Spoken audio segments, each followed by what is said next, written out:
Welcome to economics in easy वे।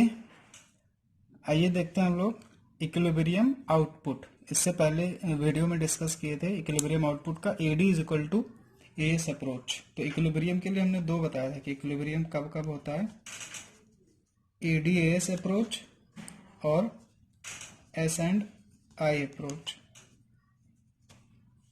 तो आज हम लोग देखेंगे saving investment approach, S and I approach.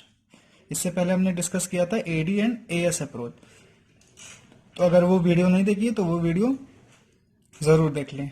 तो देखते हैं सेविंग एंड इन्वेस्टमेंट अप्रोच, यानी कि सेविंग और इन्वेस्टमेंट अप्रोच। यहाँ पे क्या होगा, जहां पे सेविंग और इन्वेस्टमेंट इक्वल होगा, S and is equal to I, saving और इन्वेस्टमेंट इक्वल होगा तो वो क्या हो जाएगा, पॉइंट ऑफ इक्विलिब्रियम। ठीक, तो हमने ये पूरा शेड्यूल बना दिया y 0 100 200 c। तो हमने क्या बताया, s कैसे आता है, s का formula s is equal to y minus C, income minus consumption. इससे ये माइनस किया, 0 minus 40 minus 40, 100 minus 120 minus 20, 2 minus 0 ये कर लिया। और i हमारा अपना क्या होता है, कांस्टेंट होता था। अब यहाँ पे हम देखेंगे s और i जहाँ पे इक्वल होगा, तो s और i कहाँ इक्वल होगा, ये 40 40, तो ये पॉइंट ऑफ क्या हो जाएगा, इक्विलिब्रियम 400 इसी पॉइंट पे। और अगर एडी और इज इक्वल टू एएस में देखेंगे तो वहां पे भी हमने जब टेबल बनाया था तो वहां पे भी यही पॉइंट था, यानी कि जब इनकम और कंजम्पशन, इनकम 400 थी तभी वहां पे भी इक्विलिब्रियम था। इससे पहले हमने जो बनाया था जब 400 और 360 थी तब भी ये यहाँ पे AD is equal to AS था, तो यही इक्विलिब्रियम का पॉइंट था। तो इक्विलिब्रियम का पॉइंट अभी भी वही है, इनकम और कंजम्पशन वही है। ये यहाँ देखिए एस और आई बनाया था, तो वही है। इन दोनों को हमको हटा के ये बना देना एस और आई में, यानी कि सेविंग इन्वेस्टमेंट अप्रोच में कब होगा इक्विलिब्रियम, जब एस इज इक्वल टू आई होगा। तो यहाँ पे कौन सा पॉइंट होगा इक्विलिब्रियम का, ये वाला होगा, एस एंड आई। इससे पहले ये सारा पॉइंट्स क्या हो गए, आई इज ग्रेटर देन एस, तो ये क्या है, यहाँ पे इन्वेस्टमेंट ज्यादा है और सेविंग कम है। ये पॉइंट क्या है, investment is less than saving, यानी कि saving is greater then investment. यहाँ पे इन्वेस्टमेंट कम है और सेविंग ज्यादा है। बुक में ऐसे करके लिखा होता है S is greater than I, तो इसका भी मतलब यही है। या इसका ऐसे लिखा होता है कि saving is less than I, तो बुक में ऐसे करके लिखा होता है। तो इन दोनों का मतलब यही है। इसका मतलब क्या है, saving is less than I, यानी कि सेविंग कम है इन्वेस्टमेंट ज्यादा है। तो यही चीज ये भी लिखा है कि इन्वेस्टमेंट ज्यादा है सेविंग कम है। और ये I is equal to S, ये तो अपना इक्विलिब्रियम है ही। ये investment is less than saving, यानी कि सेविंग ज्यादा है इन्वेस्टमेंट कम है, या तो ये बोले। तो दोनों, इन दोनों सिंबल्स का मतलब एक ही है, investment is less than saving या saving is greater than I. अब आते हैं इसके डायग्राम पे। तो डायग्राम इसका बड़ा सिंपल है। एक्स एक्सिस पे हम लोग इनकम को शो कर देते हैं और इस पे income and saving Y axis पे। ये अपनी एक्स एक्सिस और ये अपनी वाई एक्सिस। इन्वेस्टमेंट देखिए यहाँ पे कांस्टेंट है तो इन्वेस्टमेंट एक सीधी स्ट्रेट लाइन हो जाएगी, और सेविंग चूंकि माइनस में होता है तो ये नीचे से स्टार्ट होती है, यहां से पूरी। ठीक है, ये पूरा अपना एरिया डिस सेविंग का होता है, ये पहले ही बता चुके हैं, ये लिखने जरूरी है भी नहीं। ठीक है, अब देखिए यहां पे अगर आए, ठीक है, ये डायग्राम समझ में आ गया। इन्वेस्टमेंट कांस्टेंट है तो एक हॉरिजॉन्टल स्ट्रेट लाइन हमने ड्रॉ कर दिया, उसके बाद सेविंग की लाइन बना दी। अब यहाँ पे ये पॉइंट जो होगा ये इक्विलिब्रियम का पॉइंट होगा, एस इज इक्वल टू आई, तो ये इक्विलिब्रियम होगा, पॉइंट ऑफ इक्विलिब्रियम। ठीक है, ये अपना पूरा डायग्राम है। अब इस टेबल पे आते हैं। When I is greater than S and when I is less than S, अगर इन्वेस्टमेंट और सेविंग से ज्यादा है तो हम क्या करते हैं, ये क्वेश्चन आता है, बहुत इंपॉर्टेंट है, बोर्ड में हर बार आता है। What happens if I is greater than S, book में देखेंगे तो ये क्वेश्चन होगा। What happens if I is greater than S and what happen if I is less than S, ये इंपॉर्टेंट क्वेश्चन है। इन्वेस्टमेंट ज्यादा है और सेविंग कम है तो क्या करते हैं। देखो इन्वेस्टमेंट ज्यादा है और सेविंग कम है, इसका मतलब ये है कि एग्रीगेट सप्लाई में का कंपोनेंट क्या होता है, एग्रीगेट सप्लाई का सी एंड एस की कंजम्पशन और सेविंग होगा। इससे पहले हमने पढ़ाया था एग्रीगेट सप्लाई का क्या होता है, सी और एस। एडी का क्या होता है, सी और आई। तो एएस मतलब एग्रीगेट सप्लाई, यानी कि जो सप्लायर है उसने सोचा था हम एक एग्जांपल लेते हैं कि 70 कंज्यूम करेगा, जो भी पीपल होगा वो 70 कंजम्पशन करेगा और 30 का सेविंग कर लेगा, और उसके पास है टोटल कितने 100 रुपए। ये 100 रुपए जब पब्लिक के पास पहुंचा तो उसने क्या किया,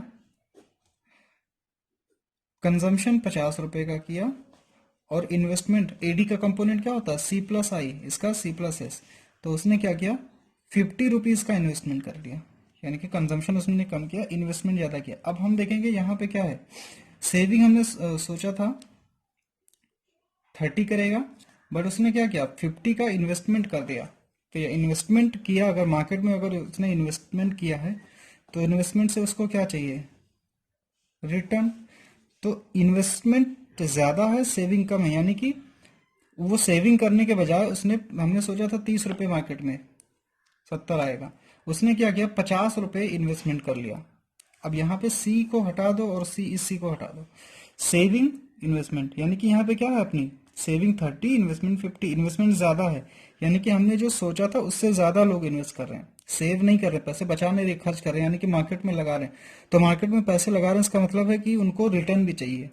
तो मार्केट में जब पैसे लगाएंगे, यानी कि हमने सोचा था कि 20 लोग पैसे लगाएंगे और लगा दिया 50 लोगों ने, तो मार्केट में डिमांड ज्यादा आ गई, डिमांड बढ़ गई।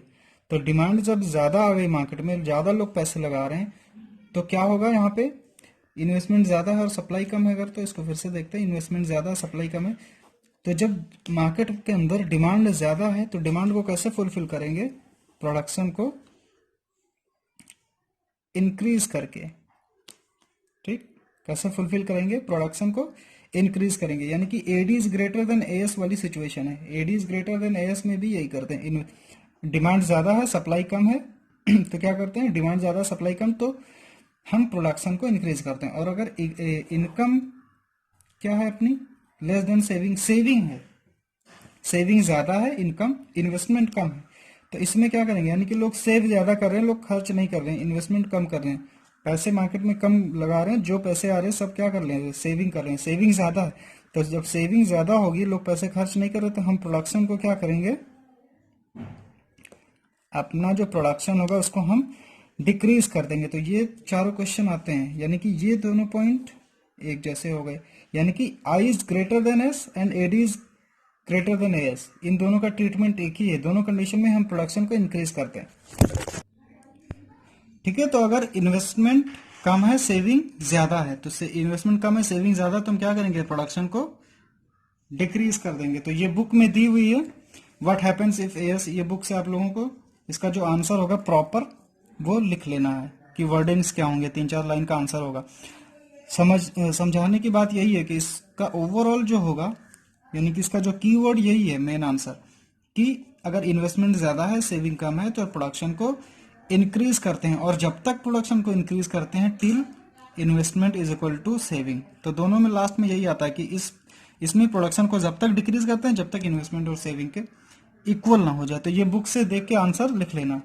इसमें हम कुछ पॉइंट्स जो हमें समझाने के लिए लिखे हैं, ये पॉइंट नहीं लिखना है, ये भी पॉइंट कॉपी में नहीं लिखना। इससे पहले जो हमने क्लास बताई थी, ये कुछ बच्चों ने नोट कर लिया है ये वाला पॉइंट, तो ये वाला पॉइंट नोट नहीं करना है। ये वाला हमने समझाने के लिए ये डायग्राम बनाने थे, ये नोट नहीं करना, ये पॉइंट नोट करना है, ये वाला नोट नहीं करना, ये नहीं करना। ठीक है, तो ये था अपना पूरा कि हम कैसे इक्विलिब्रियम रिस्टोर करते हैं। इसमें सबसे इंपॉर्टेंट जो क्वेश्चन यही आता है, ये हमने जो बताया लास्ट में, कि इस पूरे का जो है conclusion, what happens if I is greater than S, या ये क्वेश्चन ऐसे आता है बोर्ड में, how equilibrium is restored when investment is greater than saving, या how equilibrium is restored when investment is less than saving. तो कैसे when investment is greater than saving then production is increase, and when investment is less than saving then production is decrease, and production is decrease till the point investment is equal to saving। इसका पूरा proper answer होगा। तो concept समझ में आ गया होगा कि investment और सेविंग कम ज्यादा कैसे है, और उसका हम प्रोडक्शन को कैसे इंक्रीज और डिक्रीज कैसे करते हैं। इसका जो प्रॉपर आंसर है पूरा सेंटेंस, वो बुक से कॉपी करके लिख लीजिए।